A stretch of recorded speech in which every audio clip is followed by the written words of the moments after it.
Hello everyone, welcome back to the workshop. So in this video we're going to do a real quick down and dirty type of video, just showing you how to put together a stand for that little 66-pound anvil that you can buy off of Amazon. Now this is one way of making a stand, it's not the way, it's just a way that I'm going to do it that has a few advantages, and we'll go over that in the video.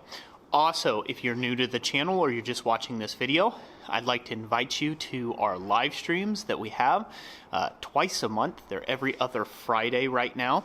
And during one of those live streams, we give away one of those little 66-pound anvils every single live stream for the whole year of 2020. So come celebrate us, come celebrate with us, I should say, the year of 2020, and help us give away 12 anvils in 2020. So be sure to check that out. You'll find a link to the information to that down in the description down below. So without further ado, let's just get right into it, shall we? So here we are at our piece of wood that we have selected. Now, this is just a treated timber that you can pick up at any big box store. It is a 6 by 6 inch treated timber, which after they plane it all down and everything, it comes out to roughly 5.5 by 5.5 inch square. You don't have to get this specific thing. You can get larger or a little bit smaller, but I found that this is going to be about the right size. If you stack two of these side by side, you get roughly 11 inches across, which is what we need. The anvil is actually, I believe, is 6 inches wide at the base by about 9 inches long. And so I didn't want to go too crazy big, like a 15 by 15 or something like that. So an 11 by 11 works out perfectly for that small of an anvil. We're trying to keep it portable. So the first step we're going to do is we're going to go ahead and measure this out. Now, for your knuckle height, this is key.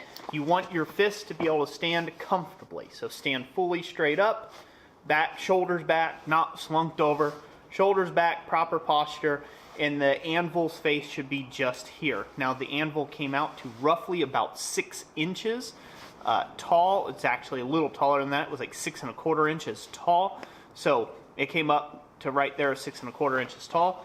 Through the math, I figured out that I needed to mark my pieces off to 24 inches. So 6.25 inches tall plus 24 inches ended me up with a knuckle height of 30.25 in total, which is just fine. That's how tall I am, so I'm a fairly big guy, if you haven't been able to tell on most of my videos, and so that worked out right for knuckle height for me. So the first thing you do is you go ahead and just mark it off at 24 inches, and then a pro tip here, you want to mark the depth or the thickness of the blade that you're going to be cutting with. In this particular instance, I'll be using a Bosch, whatever you call power hack saw. Some people call them power hack saws. It's not the correct terminology for them. You know, these are just called sawzalls here in the state. But again, I'm just using this Bosch. It has two modes. It has a high and a low. Hashtag not a sponsor, but they're always thinking of pretty innovative stuff. So I'm just going to use it with this little 18-volt battery cutoff saw. So this is not the most accurate joint in the world. Of course, if you're a woodworker and you've got a bunch of fancy woodworking equipment, you can saw through that no problem. The important part is to make an allowance for the blade itself that's going to go through. And this particular blade's about 1/16 of an inch.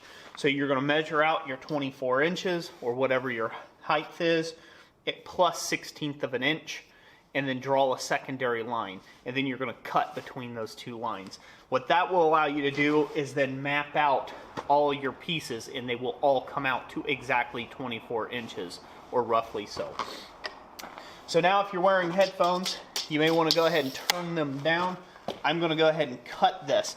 Ideally, you would like to have this, I got it up on two sawhorses. You would like the sawhorse to be a little closer, so this way this thing just drops off.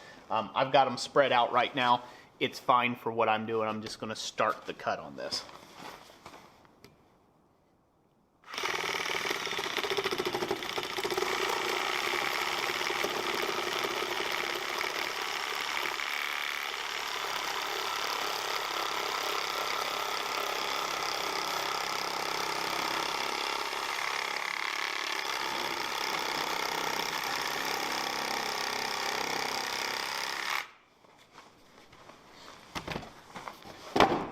rotate it.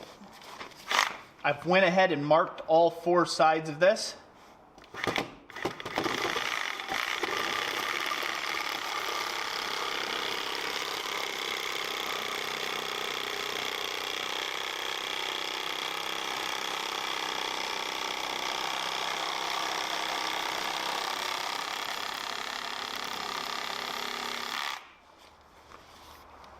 This way I can cut the circumference of the piece. This allows you, if you cut the circumference of the piece versus just straight through, it stops you from getting any diagonals like so.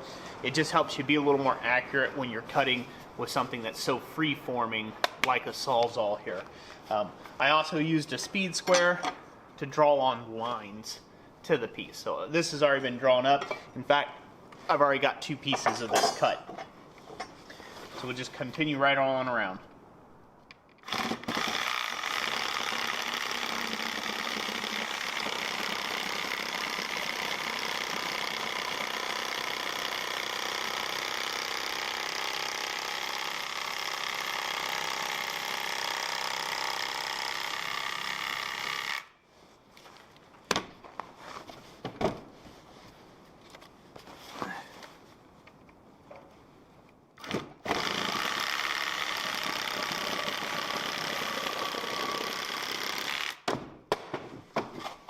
Go. Make sure your toesies are out of the way. And there you have it. So now you got your 24-inch pieces by 5.5 by 5.5. We'll stack those up and we'll make a block. Now you should have 4 identical pieces, or roughly so, all that are 24 inches long. Trust me, use that trick of adding the blade width or the kerf of the cut, whatever your blade is that you're going through this piece, add that to it and then measure over from that, and it really does help get everything nice and accurate in together. So now the next step, we have all these 4 pieces. We are going to take and drill and put bolts through this. Now I've chose to use threaded rod like I did in my Anvil power hammer base, and then do like basically through bolt it, and then nuts and washers, lock washers on the outside to give this whole thing a squeeze. In between the individual layers, we will actually squirt construction adhesive, just so this way we can better bind all of these things together long term. We don't want any sort of shifting like this in between the layers, because that's just going to end up killing any sort of energy that we have. We're going to measure out here where we're going to put our bolt locations. It's not overly critical, but I recommend coming down 6 inches from each end. So go to each end, so you come down from the top of the anvil and up from the bottom of the anvil 6 inches. So the only critical endeavor here is where you mark out your holes for going the opposite direction, because we're going to put bolts through it this way, and then we're going to put bolts crisscrossing this way through the layers. And when we do that, that's the kind of the critical point of where you actually decide to place those other bolts. So after you've got all these marked at 6 inches through one side, you're going to rotate the blocks. You really only need to do this, you need to do this on all of them, but you need to plan what your outsides are going to be. So if this beam had any sort of twists in it and stuff, you want to look at that now to try to stack these in such a way that you're going to end up with a really nice square situation. So I'm calling this the outside here, as well as what this one was here. These are going to be the outside beams, or what will eventually become the outside beams. So I'm going to go ahead and say that it's going to come right through here on this side and right through here on this side. So I'm going to rotate that over a quarter turn, and instead of 6 inches, to make sure my bolts are going to miss, I'm going to do 3 inches, and then likewise on the other one, 3 inches. Reason for being all the way out at the ends is it really helps pull the stack together, versus if it was somewhere, say just dead center. It really does help pull the whole stack together at the ends, and you let in the middle just takes care of itself. So I'll do the same thing on this one. Again, I've got 3 inches and 3 inches.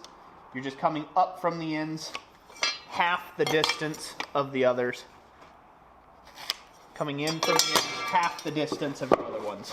So I have a 6-inch mark, 3-inch marks. Set that off to the side and do this again. Lay it down that way. Again, these are going to be the outside edges. Do a 3-inch mark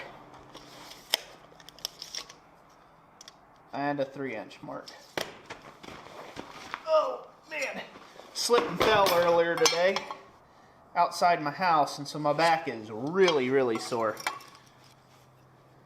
Probably shouldn't be bending around doing all this, but as they say, there ain't no rest for the wicked, right? Anyways, there we go. Same thing with these gorgeous pieces here. We're going to want to make those the outsides, so we need to make sure which way we're going to rotate these. I'm going to rotate this one this way and do the same thing, 3 inches. You.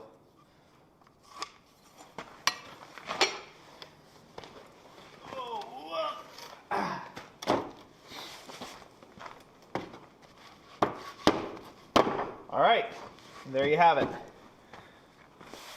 So now it goes without saying, you're going to want to measure to the center and go ahead and center punch mark all these. I'll do that portion and I'll be right back with you once we're ready to drill. Okie doke, I got several pieces drilled. I'm working on this one now. Now I'm just using a cordless drill. All of this I'm using is just all cordless tools right now. Very super handy, even for a blacksmith to have in your shop for projects like this, or just about anything you get into. Again, a Bosch drill, hashtag not sponsor. I'll put some affiliate links down in the description though, if you want to see specifically what type of horsepower and all the other type, all that junk about drills and whatnot. The link for that will be down in the description down below as well, so you can check those out or check the tools that I use in this video. So I'm just going to roughly guess what's straight up and down. What that's going to do for me is make it quicker in the fabrication process here of this, putting all the woodwork together, but it will also hang me when it comes to trying to thread these bolts, put that all thread through there. You know, we're gonna have to do some adjustment and things like that. But let's go ahead and drill this.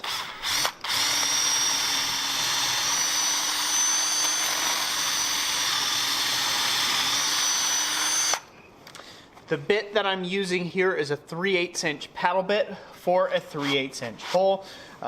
I would suggest this over like a wood auger bit or anything like that. Paddle bits work pretty good and they're very easily adjusted, so you can kind of warble out the hole a little bit if you need to.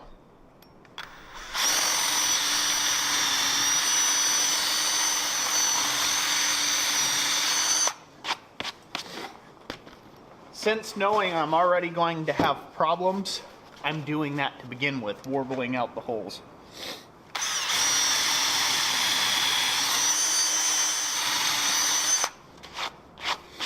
Now ideally, you would like, on something like this, you would like to have a bit, and they make them. They make long, what they call spotter bits. They're really super long ones of these. I really suggest that you pick up a package of those. It makes this job a lot easier. You can just clamp them together and just run a bit straight through. It comes out the other side, and then you just follow it up with the threaded rod, and you don't have to go through all of this malarkey of measuring out every single piece.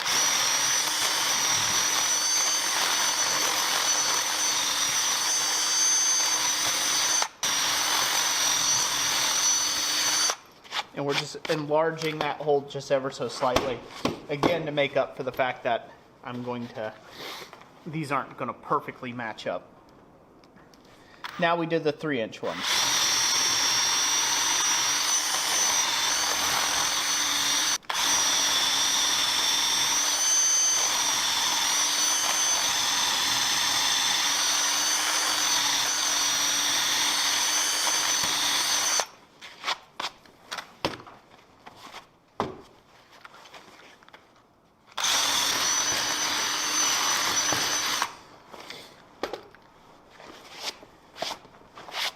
Now I was told in my last video that I've done woodworking like this, building a stand, that I suck as a carpenter or I suck as a woodworker.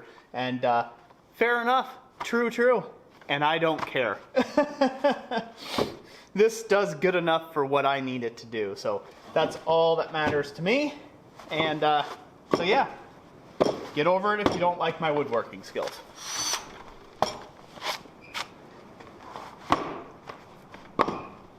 Alright, now we just need to put these pieces together.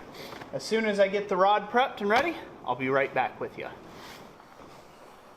Okie dokie, folks.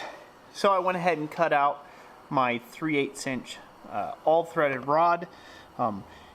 Again, get this at your local hardware store. That's what I did with this. I bought it in a 6-foot length. I bought 2 6-foot lengths. You'll need that because you need in total 8 1-foot long pieces, and you just can't get that out of 2 6-foot lengths. A cheaper way of doing it is buying it obviously in bulk, but for a simple project like this, just getting it at the big box stores worth it in my opinion. So I've already went ahead and bolted 2 of these slabs together so it acts and functions as an entire unit. And this is what it kind of comes out looking like. Hopefully you guys can see here. You can see how it's bolted together there. You can see that there. I've got those together. So putting my face sides out and my insides in, now is the time for me to go ahead and put on the liquid nail. We're going to go ahead and put on the liquid nail or construction adhesive between these 2 slabs. It's not necessary to go between the opposite way, just because, well, it's just not. You don't need to put it through the opposite direction because these 2 surfaces being squished together will actually have all of the holding power for it slipping by one another like that. So really, you don't have to take and do it that way. The main structural element's the all thread here, rod. So I'll show you how to put that together here in a second, the all thread rod. First things first, I'm gonna go ahead and get our liquid nail and we're gonna get it squirted on here. As you can see, I needed to warm up my bum. It is cold in the shop today. You guys might have saw the snow coming in earlier. Yeah, that's something I gotta take to get done. So this is just liquid nails. Again, just your construction variety stuff. They've been a thing in the trades for a long time. You do want to make sure that it is a type that can do interior and exterior. There is a difference in some of them. So be well aware of that. You want an outdoor application, and I don't even bother making this tiny. Go ahead and cut it off at the biggest line that you can get, because our goal here is to get on as much of this gooped up there as we can. Okay, give it a stab with a nail. Most caulk guns have a little whip out thing that you can do this. Mine's lost that a long time ago when I was in the trades, so I don't worry about it now. Alright, puncture that up real good. Let's chuck that over on the table, and let's go ahead and get this caulked in real good. So we'll start out at one end, get ratcheted till it gets going, and ideally you're going to start making zigzags. That's the goal here. Really lay it on here. Don't be afraid of doing this too much. We want to lay it on good and heavy. This way it can really get spread out across the whole surfaces and do its job.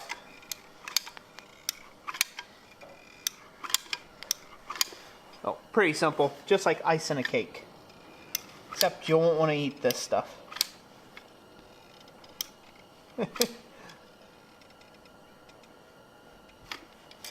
All right.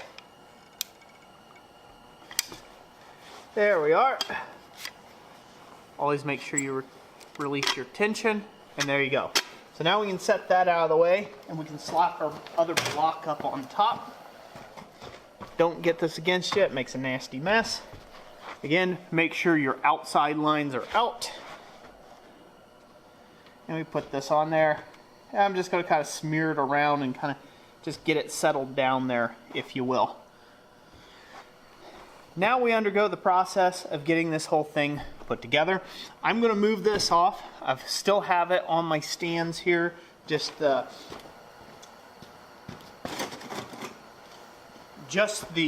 regular old, whatever you call them, sawhorses, nothing special.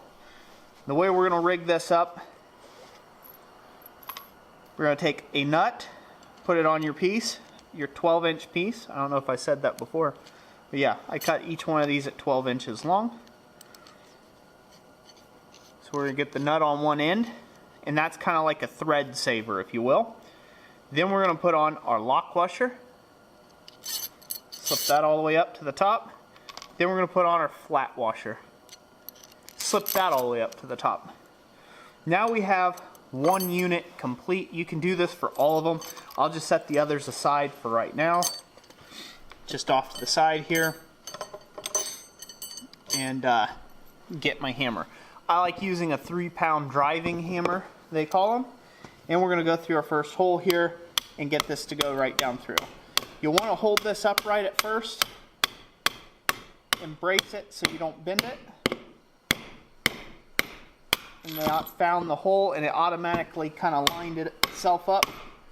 Now you can drive that straight down. Hence making that nut up there. We're going to be hammering on that. Alright. So that's got that pretty close.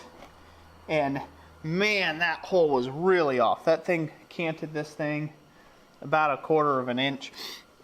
Not a huge deal. As long as it's through, we'll end up bending it into place. Let's see if we can get another rod through this piece. The construction adhesive takes a while to actually set up, so you've got time. You've got time to work on this. It's not like super glue or something where it's glued almost instantaneously. You don't have to worry about that. That's not a super critical fast thing that you have to do. So we'll get that all set up. Again, that acts as our thread saver. Put our lock washer on there. Put our flat washer on there. And then we're going to go cat a corner to it. And we're going to try to take and get this through the hole. And hopefully we can make that kind of come back a little bit. We'll hold it here. There we go. Went all the way through. Alright. Make sure you drive it down into the wood a bit to where it sinks the washer. That'll help kind of set that in, and it kind of locks it in so when you flip it you can get your other stuff in there. Works out pretty good. And then we just continue on with the rest of these bad boys here. Get that out there. Boom. I don't know how I ended up lacking one nut here. Anyways, put that on there. Again, same thing. Repeat the process. Wash, rinse, repeat. And I like going cat a corner each time of the others. You definitely feel when you hit the other part.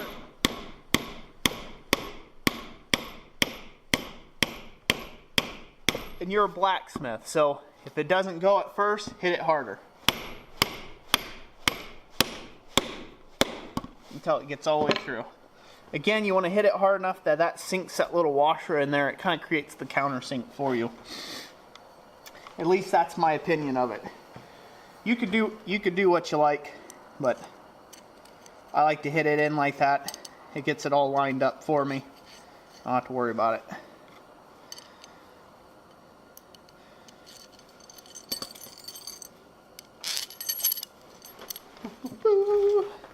Get this one down through here. I'm excited to get this little 66-pounder together where it's supposed to be.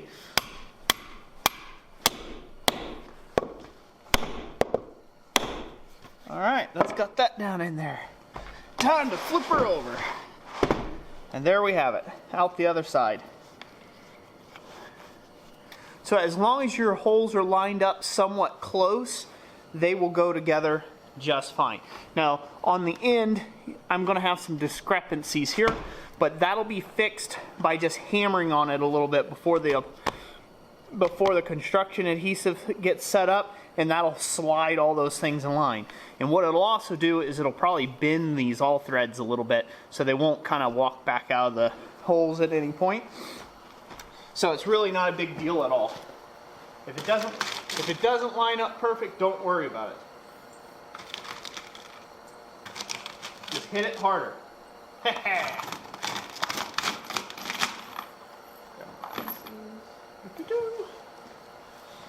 Alright. It gets the same treatment on the other side, except this time we don't have to hammer nothing. We just have to get the nuts on there, get them started, and then make sure the bottom one doesn't. That's got that touched up.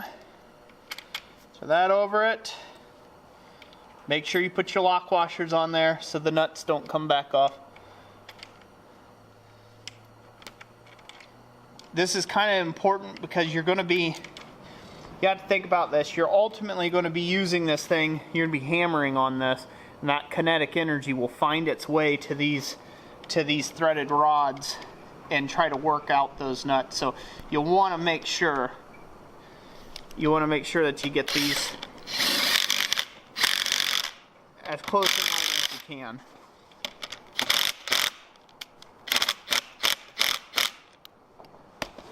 That's got that. Get all these thrown down. He's on. I'm trying to work as fast as I can and still give you guys kind of the full experience here so you can understand what's going to go into making one of these stands. Most people have probably already clicked off the video by now and went on to something else with the gnat, with their gnat attention spans. But this is for the die.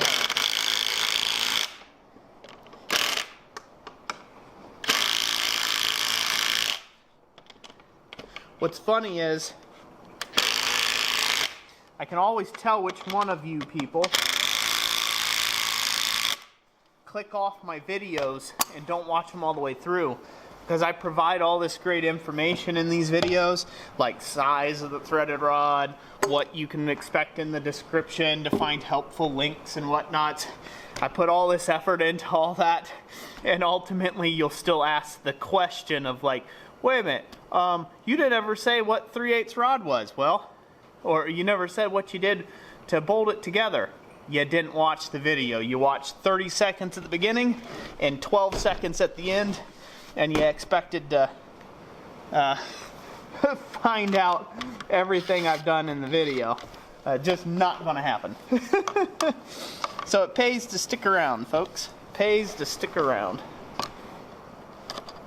At least I think so. I'm having problems out of this one. Again, if you have problems out of it, don't be afraid to flip over the block and reset it. But if you're ever going to click away from a video, now would be the time to click away from the video, because this is the part of the video of me just messing around with trying to get this thing perfect.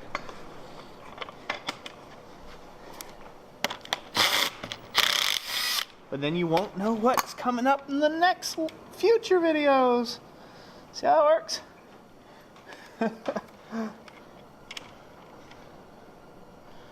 Alright, I'll save you guys from the boredom. I will come back to you once I have this done. Okie doke, folks. So now we got it all together, and that's what it should look like. So you should have all these bolted together, nice and tight like. I use the sledgehammer to kind of knock it around a bit to get all the holes, the surfaces to line up nice and square like. And you can see how pretty that looks like right there. Now, if you would have went with like 8x8 timbers, this would have been a lot bigger, the base of this. That's really too big. So I think a 6x6, doing 6x6s, or what come out to 5.5 inches square, is the way to go. That ends up with an 11x11 block, and it works perfectly. But now we need to get this thing pretty. You guys have seen it before. People basically, char these things or char hammer handles and things like that, I'm going to do the same thing but with a weed burner, and we're going to do that just so it looks a little more old-timey.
So as you can see, it doesn't take a whole lot, and you're really not trying to take and light this whole thing up. I've got a dirt floor in my shop right now. If you got a concrete, that's good too.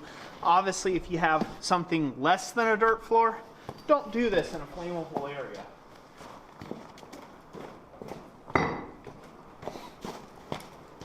We'll rotate this on around, so hopefully you guys can see the big difference there. Again, it makes it just look a little more old-timey. That's what we're going for, instead of it looking like fresh wood, fresh lumber. I'm just going to rotate that around, and I'll char the top too as well.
Alright, and there you have it.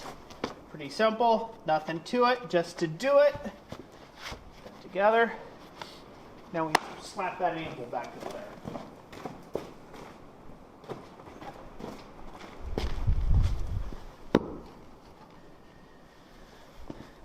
Now, if I don't say so myself, I really like the way that that looks. Now, there's going to be a second part to this series, and probably even a third part. I'm going to be decking this out. I have a whole tutorial I want to do on the way that we're going to make hardy tool holders for this anvil. And then I will also show you how to properly mount this anvil to here as well, to your little wood stump. So this way it's good and secure and ready for travel if you're doing demonstrations or shows, or if you're working out of your garage, you don't have to worry about it loosening up or things like that.